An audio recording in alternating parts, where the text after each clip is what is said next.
49 అంటే సంతానం, 49 అంటే సంతోషం. 49 ఆంధ్రప్రదేశ్, తెలంగాణ.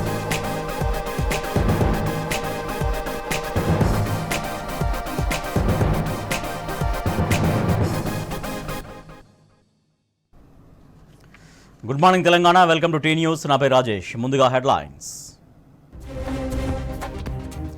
5వ రోజుకు చేరిన అగ్నిపథ్ వ్యతిరేక నిరసనలు. స్కీమ్ రద్దు చేసేదాకా సమరమే అంటున్న అభ్యర్థులు. బట్టలు ఉతుకొచ్చాట, కటింగ్ చేయొచ్చాట. అగ్నిపథ్ వీరులకు ఇచ్చే ఉద్యోగాలు ఇవే అంటున్న కిషన్ రెడ్డి. మోడీజీ జన్ధన్ ఖాతాల్లో తలా 30 లక్షలు వేయండి, డబుల్ ఇంజిన్ గ్రోత్ రుజువు చేయాలన్న మంత్రి కేటీఆర్. గ్రామాల్లో అభివృద్ధి పరిమళాలు, పరిశుభ్రమైన నగరాలు. రాష్ట్ర వ్యాప్తంగా పల్లె పట్టణ ప్రగతి విజయవంతం.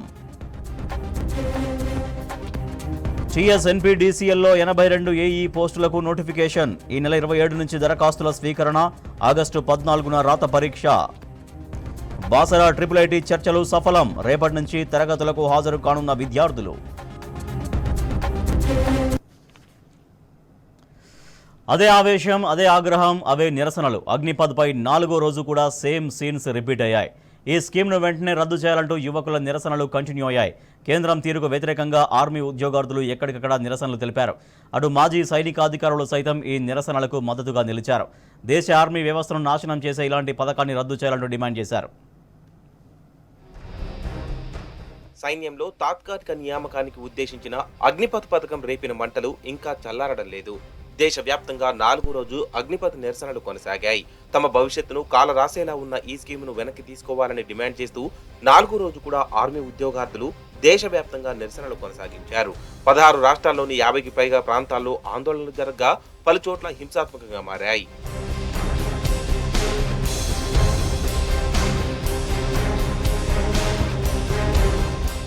అగ్నిపథ్ స్కీమ్ను రద్దు చేయాలంటూ బీహార్లో నిర్వహించిన బంద్ హింసాత్మకంగా మారింది. దుకాణాలను మూసివేయిస్తున్న వారిని పోలీసులు అడ్డుకోవడంతో నిరసనకారులు రాళ్లు రువ్వారు. దీంతో పోలీసులు రబ్బర్ బుల్లెట్లు, బాష్పవాయు గోళాలను ప్రయోగించి ఆందోళనకారులను చెదరగొట్టారు. అటు పాట్నాలోని తారెగ్నా రైల్వే స్టేషన్ను నిరసనకారులు నిప్పిపెట్టారు. ఇక పంజాబ్, హర్యానా రాష్ట్రాల్లోనూ నిరసనలు కొనసాగాయి. మహేందర్గర్ రైల్వే స్టేషన్ బయట పార్క్ చేసిన పలు వాహనాలకు యువకులు నిప్పు పెట్టారు. లుధియానా రైల్వే స్టేషన్లోకి దూసుకెళ్లిన 50 మందికి పైగా ఆందోళనకారులు అక్కడ సామాగ్రిని ధ్వంసం చేశారు. కొందరు వ్యక్తులు సోనీపట్లో హైవేను దిగ్బంధించడంతో భారీగా ట్రాఫిక్ నిలిచిపోయింది.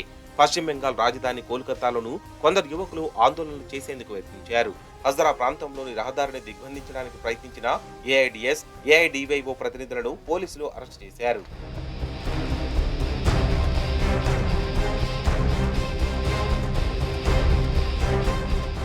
ఇక బీజేపీ పాలిత రాష్ట్రాల్లో నిరసనలు ఉవ్వెత్తున ఎగిసిపడుతున్నాయి.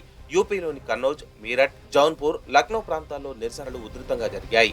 జౌన్పూర్లో నిరసనలు హింసకు దారితీశాయి.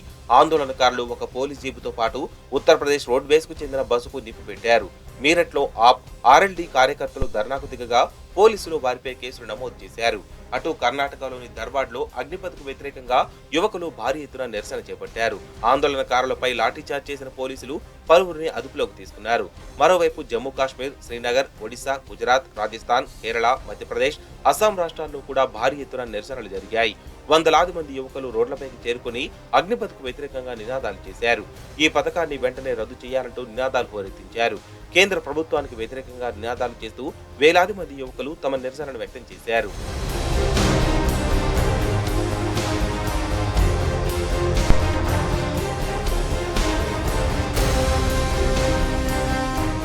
ఆర్మీ ఉద్యోగార్థుల ఆందోళన సెగ ఏపీని కూడా తాకింది. నిరసనల ఎఫెక్ట్తో విశాఖ రైల్వే స్టేషన్ను అధికారులు దాదాపు 12 గంటల పాటు మూసివేశారు. విజయవాడ నుంచి విశాఖ వైపు వెళ్లే రైళ్లన్నింటినీ దువ్వాడ వద్ద, హౌరా నుంచి వచ్చే రైళ్లను కొత్త వలస వద్ద నిలిపివేశారు. ఇక అగ్నిపథ్ స్కీమ్ను నిరసిస్తూ ఆందోళనలు చేస్తున్న ఆర్మీ ఉద్యోగార్థులకు సంఘీభావంగా ఢిల్లీలోని జంతర్ మంతర్ వద్ద ఇవాళ కాంగ్రెస్ సత్యాగ్రహ దీక్ష చేపట్టనున్నట్టు ప్రకటించింది. ఆ పార్టీ ఎంపీలు, ఇతర ముఖ్య నాయకులు ఈ దీక్షలో పాల్గొననున్నారు.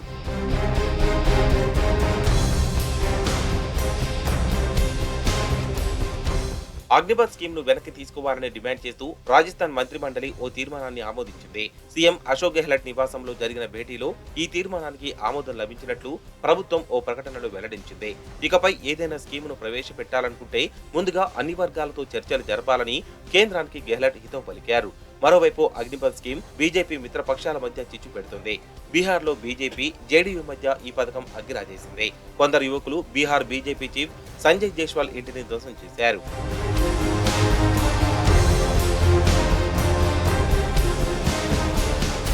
అగ్నిపథ్ పథకంపై సర్వత్రా విమర్శలు రావడంతో కేంద్రం దిద్దుబాటు చర్యలకు ఉపక్రమించింది. చేతులు కాలాక ఆకులు పట్టుకునేందుకు కేంద్రం యత్నిస్తుంది.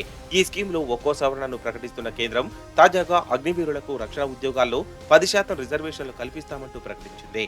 అంతేకాకుండా ఇతర అభ్యర్థులతో పోలిస్తే 3 ఏళ్ల వయో సడలింపు కూడా ఉంటుందని వెల్లడించింది.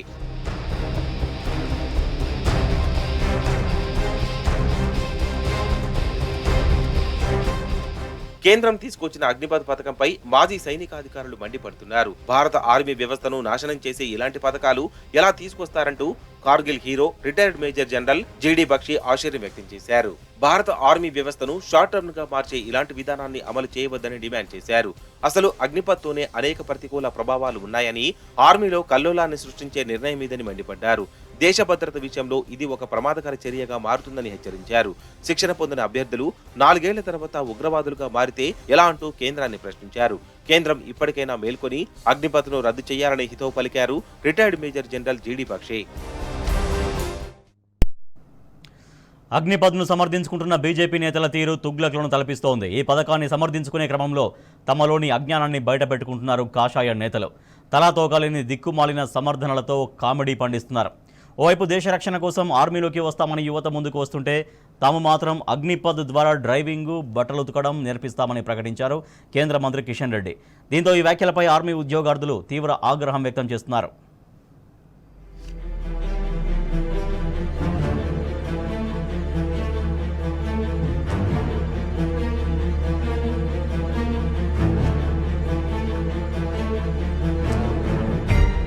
చేసిందే తప్పు, అది కూడా ఏకపక్ష నిర్ణయం.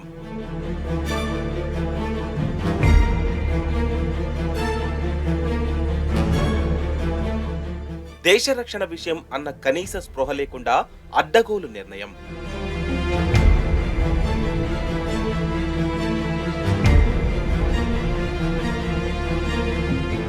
తీరా అది ఎదురు తన్నేసరికి ఇప్పుడు దిక్కుమాలిన కవరింగులు.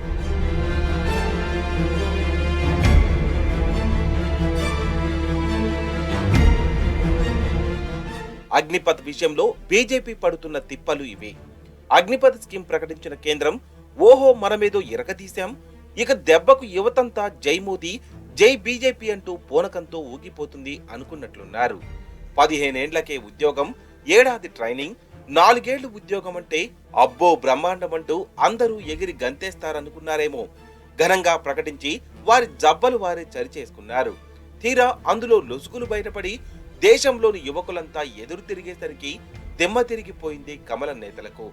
ఒకరి తర్వాత ఒకరు, ఒక రాష్ట్రం తర్వాత మరొక రాష్ట్రం రావణ కష్టంలా మారేసరికి అసలు సీను అర్థమైపోయింది.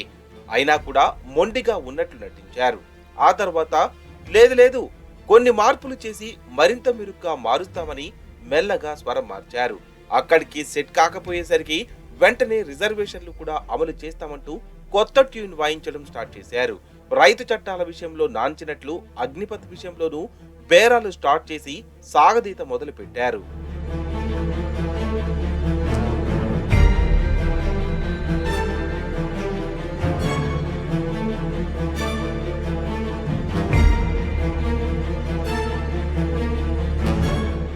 అసలు అగ్నిపథ్ అంటే ఏమిటి? ఇదేం పిచ్చి ప్రశ్న. అగ్నిపథ్ అంటే దేశ రక్షణ కోసం సైన్యంలోకి యువకులను రిక్రూట్ చేసుకునే స్కీమ్ కదా అంటారా? అలా అనుకునే ప్రతి ఒక్కరూ కమలం వరదలో కాలేసినట్లే. అగ్నిపథ్ అంటే అగ్నివీరులకు నేర్పించే రకరకాల స్కిల్స్ అంట. అందులో తప్పేముంది? సోల్జర్స్ కు స్కిల్స్ నేర్పించి వీరులుగా తీర్చిదిద్దడం కరెక్టే కదా అంటారా? దేశ రక్షణ కోసం వెళ్లిన యువకులను మెరికల్లా తీర్చిదిద్ది శత్రువులకు చెమటలు పట్టిస్తే అంతకంటే ఇంకేం కావాలంటారా? అయితే మరి ఈ వీడియో ఒక్కసారి చూడండి. స్వయంగా కేంద్ర మంత్రి కిషన్ రెడ్డి గారు చెప్పే మాటలే వినండి ఒకసారి. స్కిల్లింగ్ నేర్పుతాము, వాళ్ళందరూ కూడా స్కిల్లింగ్ నేర్పి స్కిల్ ఇంట్రెస్ట్ లేని వాళ్ళు అంత పని చేయొచ్చు. ఇంట్లో కూడా నేర్పుతాము. ఇప్పుడు మీ ఇంట్లో కూడా నేర్పడం తప్పు కాదు కదా, వేరే ఉండొచ్చు, మాత్రం ఇలా నేర్పకూడదు రూల్ ఏమైనా ఉందా? దీంట్లో రకరకాలుగా ఉంటాయండి. ఇందులో మిలిటరీలో కూడా ఇప్పుడు డ్రైవర్స్ వేరే ఉంటారు, ఎలక్ట్రీషియన్స్ వేరే ఉంటారు, అందులో బట్టలు ఉతికే వాళ్ళు వేరే ఉంటారు, లేకపోతే మరి మన హెయిర్ కటింగ్ చేసే వాళ్ళు ఉంటారు. ఈ రకంగా వేల పోస్టులు ఉంటాయి. అందులో కొంతమంది అందులో కూడా ఉపయోగపడుతుంది. విన్నారా? ఏంటి షాక్ అయ్యారా? అవును, మీరు విన్నది నిజమే. అగ్నిపథ్ అంటే వీరులు శూరులు అనుకున్నారేమో. అబ్బే, అదేం కాదని స్వయంగా కిషన్ రెడ్డి గారే చెప్పిన విషయం విన్నారు కదా. ఇదండి కేంద్రం వరుస. అగ్నిపథ్ వీరులకు రకరకాల స్కిల్స్ నేర్పిస్తారట. అవి ఎలాంటివంటే మిలిటరీలో డ్రైవర్లు, ఎలక్ట్రీషియన్లు, బట్టలు ఉతకడం, హెయిర్ కటింగ్ చేయడం, ఇవన్నమాట వీళ్లు నేర్పించే స్కిల్స్. అగ్నిపథ్ ద్వారా రిక్రూట్ అయిన వారిని ఈ పనులకు ఉపయోగించుకుంటారట. ఇదండి మన కిషన్ రెడ్డి సార్ చెప్పిన అసలు విషయం. ఇవేవో తప్పుడు పనులు లేక తక్కువ స్థాయి పనులు కాదు. కానీ ఆర్మీలో చేరాలనుకునే యువకులు ఆశించేది, వారు చేయాలనుకునేది మాత్రం ఖచ్చితంగా ఇది కాదు. దేశ రక్షణలో తాము భాగస్వామ్యం కావాలని కోరుకుంటున్నారు. మన దేశంపైకి వచ్చే శత్రువులను మట్టి కనిపించి అవసరమైతే ఈ మట్టి కోసం ప్రాణ త్యాగాలను సిద్ధమయ్యేంత దేశభక్తిని గుండెల నిండా నింపుకున్నారు యువత. అదిగో అలాంటి అవకాశం కోసమే ఏళ్ల తరబడి నిరీక్షిస్తున్నారు. వారి ఆశ, వారి శ్వాస అంతా మిలిటరీనే, దేశ రక్షణే. గత 3-4 ఏళ్లుగా ఇంకో ఉద్యోగానికి ప్రయత్నించకుండా ఆర్మీ జాబ్ కోసమే శిక్షణ పొందుతున్నారు. ఫిట్నెస్ టెస్టులో, ఫిజికల్ టెస్టులో పాస్ అయి రాత పరీక్ష కోసం వెయిట్ చేస్తున్నారు. కేంద్రం డేట్లు ప్రకటించిన ప్రతిసారి శ్రద్ధగా చదువుతూ ఇదిగో ఎగ్జామ్ పెట్టేస్తారు, అదిగో ఎగ్జామ్ పెట్టేస్తారని వెయిట్ చేస్తుంటే వారి ఆశలపై నీళ్లు చల్లింది కేంద్రం. ఇప్పుడు స్కిల్స్ అంటూ డ్రైవర్, ఎలక్ట్రీషియన్, బట్టలుతకడం, హెయిర్ కటింగ్ నేర్పుతామని కేంద్రం చెప్పడాన్ని ఎలా అర్థం చేసుకోవాలి? కేంద్రం ఎంత మూర్ఖత్వంగా అగ్నిపథ్ స్కీమ్ తీసుకొచ్చిందో ఇంతకంటే సాక్ష్యం ఏం కావాలి? ఏ దేశానికైనా యువతే భవిష్యత్ వనరు. అలాంటి వారి విషయంలో ఇంత బాధ్యతారాహిత్యంతో కేంద్ర సర్కారే వ్యవహరిస్తే అంతకంటే దుర్మార్గమేముంటుంది? అగ్నిపథ్లో చేరాలనుకునే వారి ఏజ్ లిమిట్ 17 ఏళ్ల నుంచి 23 ఏళ్లు. ప్రతి యువకుడి జీవితంలో ఈ కాలం ఎంతో విలువైనది. ఏదన్నా సాధించాలన్నా, దేశం పేరు నిలబెట్టాలన్నా ఈ కాలమే కీలకమైనది. ఇలాంటి విలువైన యూత్ ఫోర్స్ పీరియడ్ ను డ్రైవర్, ఎలక్ట్రీషియన్, బట్టలు ఉతకడం, హెయిర్ కటింగ్ నేర్చుకోవడానికి వెచ్చించాలా? మళ్ళీ దీనికి అగ్నిపథ్ అంటూ స్కీమ్ ఒకటా? దీనికోసమా ఆర్మీలో చేరాలి?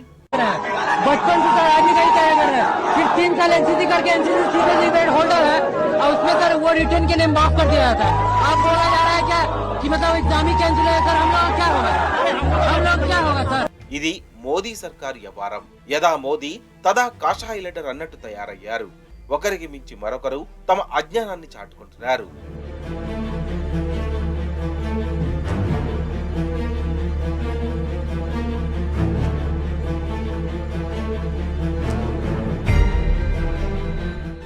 కేంద్రంలోని బీజేపీ తన అనాలోచిత నిర్ణయాలతో దేశాన్ని రావణ కాష్టంగా మార్చిందని మంత్రి కేటీఆర్ మండిపడ్డారు. కుల పిచ్చోడు, మత పిచ్చోడు మనకొద్దని, మనకు కావాల్సింది అభివృద్ధి, సంక్షేమం అని గుర్తు చేశారు. టీఆర్ఎస్ ప్రభుత్వం అభివృద్ధి, సంక్షేమమే లక్ష్యంగా పనిచేస్తుందని మంత్రి కేటీఆర్ స్పష్టం చేశారు. కొల్లాపూర్ నియోజకవర్గంలో 170 కోట్ల రూపాయలతో పలు అభివృద్ధి పనులకు ఎమ్మెల్యే బీరం హర్షవర్ధన్ రెడ్డితో కలిసి మంత్రి కేటీఆర్ శంకుస్థాపనలు, ప్రారంభోత్సవాలు చేశారు. ప్రతి పేదవాడి ముఖంలో చిరునవ్వు చూడాలి, ప్రతి అవ్వకు, ప్రతి తాతకు పెన్షన్ అందాలనే ఉద్దేశంతో 10,000 కోట్ల రూపాయలు ఒక్క పెన్షన్లకే ఖర్చు పెడుతున్నది కేసీఆర్ ప్రభుత్వం. జూలై, ఆగస్టు మాసం నుంచి అందజేసే బాధ్యత కూడా మాదే. ఊరూరికి వస్తాం, ప్రతి కాలనీకి వస్తాం. ఎక్కడ అర్హులుంటే అక్కడనే ఆన్ ద స్పాట్ పెన్షన్ ఇచ్చే కార్యక్రమం కూడా తొందరలో ప్రారంభం కాబోతుంది. ఎవరు బాధపడే అవసరం లేదు. రేషన్ కార్డులు లేని వాళ్ళు ఎవరైనా ఉంటే వాళ్ళకు కూడా తొందరలోనే పెన్షన్లు ఇచ్చే బాధ్యత కూడా మన ప్రభుత్వాందే, మన నాయకుడు కేసీఆర్ గారిదే. అది కూడా చేసి మీ ఇంటి గడప దగ్గరికే వచ్చి అందించే బాధ్యత మాది. భారతదేశంలో ఎక్కడా లేని విధంగా 973 గురుకుల పాఠశాలలు పెట్టి ఒక్కో పిల్లోడి మీద 1,25,000 రూపాయలు ఖర్చు పెట్టి వాళ్ళ బట్టలు, పుస్తకాలు, బూట్లు, బ్యాగులు, దుప్పట్లు, దిండు మొత్తం ప్రభుత్వమే ఖర్చు పెట్టి సంవత్సరానికి 5 లక్షల మంది పిల్లలకి గురుకుల పాఠశాలల ద్వారా విద్యను అందిస్తున్నది కేసీఆర్ ప్రభుత్వం కాదా? ఎక్కడన్నా భారతదేశంలో ఇట్లాంటి సంస్కారవంతమైన ప్రభుత్వం ఉన్నదా? ఆలోచించమని చెప్పి నేను కోరుతా ఉన్నా. కానీ దేశంలో ఎక్కడా కూడా కేసీఆర్ మార్కు పాలన లేదు.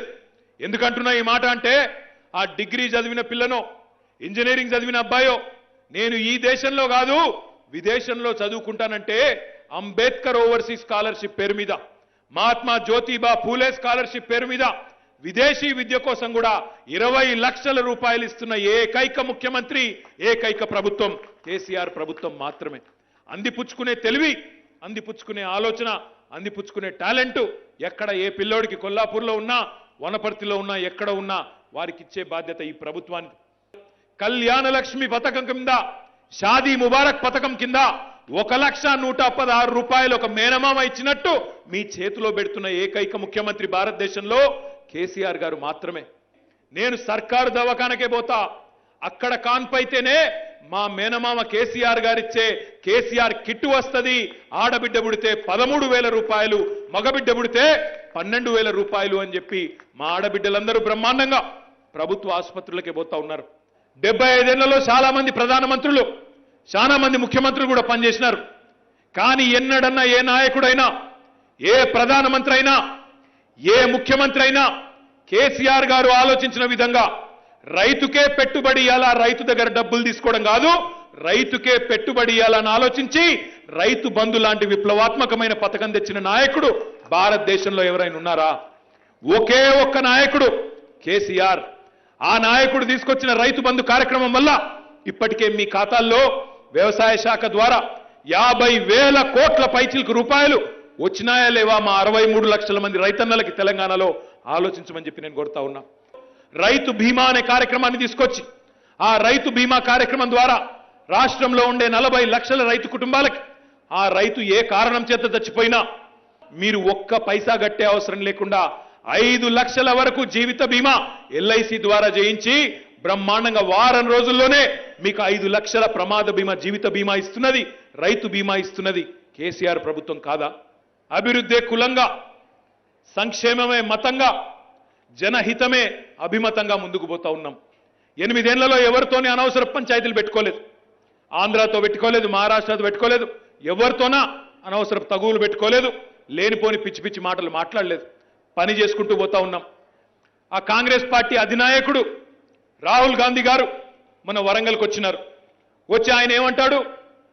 మాకు ఒక్క ఛాన్స్ ఇవ్వండి, రైతుల బతుకులు మార్చేస్తా, తెలంగాణ రూపురేఖలు మార్చేస్తా అంటాడు. ఒక్క ఛాన్స్ ఇవ్వండి, ఒక్కటే ఒక్క ఛాన్స్ ఇవ్వండి అంటున్నాడు రాహుల్ గాంధీ.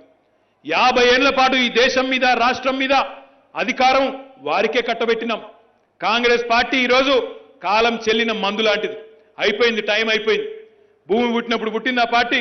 ఇవాళ ఎక్కడా కూడా వాళ్ళకి చరిత్ర తప్ప భవిష్యత్తు లేదు.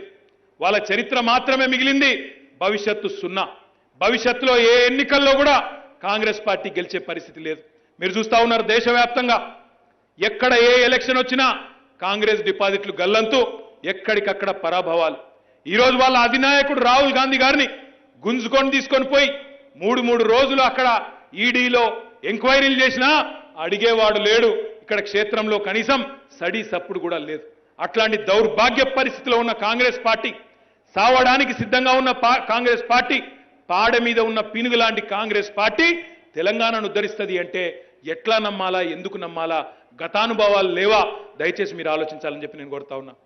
ఇక ఇంకో పార్టీ ఉన్నది, వాళ్ళ గురించి ఎంత తక్కువ చెప్పుకుంటే అంత మంచిది. దేశాన్ని రావణకాష్టంగా మార్చినారు. అనాలోచిత విధానాలతో, అస్తవ్యస్తమైన ఆలోచనలతో, ఈ దేశం పట్ల అవగాహన లేకుండా, దేశంలోని వాస్తవిక పరిస్థితుల పట్ల అవగాహన లేకుండా దేశాన్నే రావణకాష్టంగా మార్చింది భారతీయ జనతా పార్టీ. మాట్లాడితే విషం జల్లడం, విషం జిమ్మడం, విద్వేషపు మాటలు మాట్లాడడమే తప్ప ఆలోచనతో అర్థవంతమైన మాటలు భారతదేశాన్ని నడిపించాల్సిన తొవలో నడిపించే పరిస్థితి మాత్రం ఈరోజు భారతీయ జనతా పార్టీకి లేదు. తెల్లారు లేస్తే హిందూ ముస్లిం మాటలు, తెల్లారు లేస్తే పక్కవాడిని పగవాడిగా చూపెట్టే ప్రయత్నం, తెల్లారు లేస్తే ఒక మతాన్నే కించపరిచే విధంగా చిల్లర మాటలు మాట్లాడే ప్రయత్నం తప్ప ఒక్కటంటే ఒక్కటి అర్థవంతమైన పని చేసిండ్రా? తెలంగాణ రాకముందు, మోడీ ప్రధానమంత్రి కాకముందు ఎన్ని మాటలు అన్నాడు మోడీ గారు అన్నాడు? కేంద్రం ప్రభుత్వంలో ఉన్నది దద్దమ్మ ప్రభుత్వం, అసమర్థ ప్రభుత్వం, చాతగాని ప్రభుత్వం కాబట్టే సిలిండర్ కొండెక్కింది, సిలిండర్ ధర కొండెక్కింది, 400 అయ్యింది, మా ఆడబిడ్డలు ఎట్లా బతుకుతారు అని గుండెలు బాదుకున్నాడు మోడీ. మరి ఇవాళ ఎంత అయింది సిలిండరు? 1050 రూపాయలు. మరి ఎవడు అసమర్థుడు, ఎవడు దద్దమ్మ, ఎవడిది చాతగానితనం? ఆలోచించమని చెప్పి నేను కోరుతా ఉన్నా.